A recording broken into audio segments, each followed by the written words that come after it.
What's up, Lorehounds? It's Koopa. I'm inside the Funcom booth. We just took a look at a dungeon for the Secret World. This is Martin Bruusgaard, and he is the lead designer. So we just went through that was the first dungeon, right? Yes, that's correct. It's the first dungeon. Something has happened, and we're taking a look at this ship that has actually crashed into one of the islands, and some mysterious things are going on, and the players are sent there to investigate what's going on.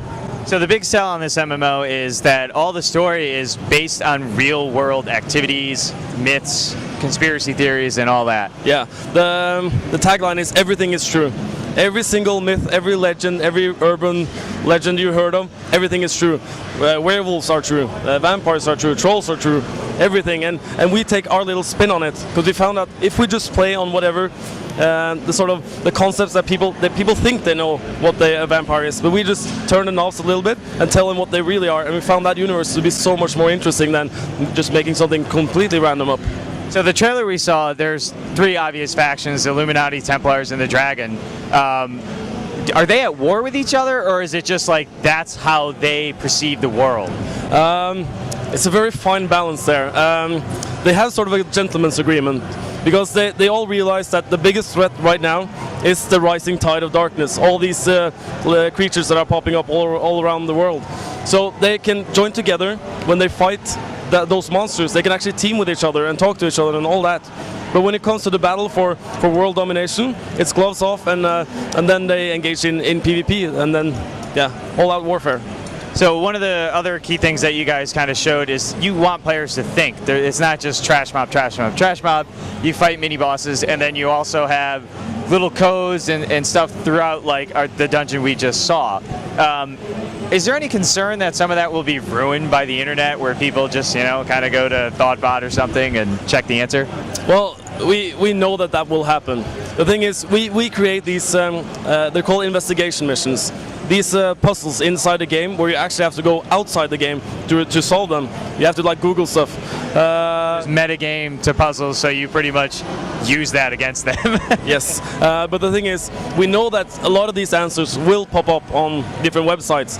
But if the players want to sort of ruin that for themselves, we think that that's okay. We think that the players who enjoy that kind of gameplay, they won't ruin it for themselves. So.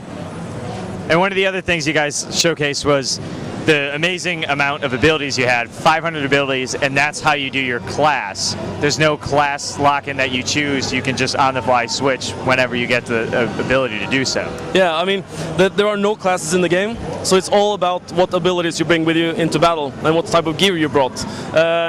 So you have to make a selection. You have to select 7 active and 7 passive powers or abilities, and that's your class in a way.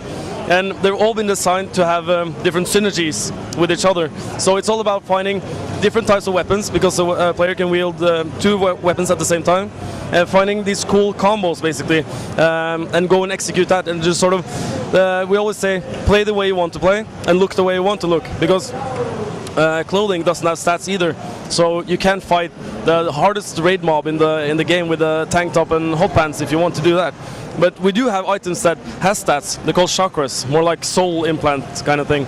That do have stats, but they don't have a visual impact on the character. And there's also no levels, right? So you effectively could beat anything. You just don't have the options through stats and actual abilities to go through the game at that point? Right. The game is completely open from the get-go. Of course, there will be some monsters will be harder than others, and gear makes you better. It's not like this crazy item progression ladder, though. It's a bit sort of, what's the opposite of steep? A bit flatter. The stock market? So think about it like this way. You enter the game and you see a rat and you see a dragon. You know that you can handle the rat, but you can't really handle the dragon yet.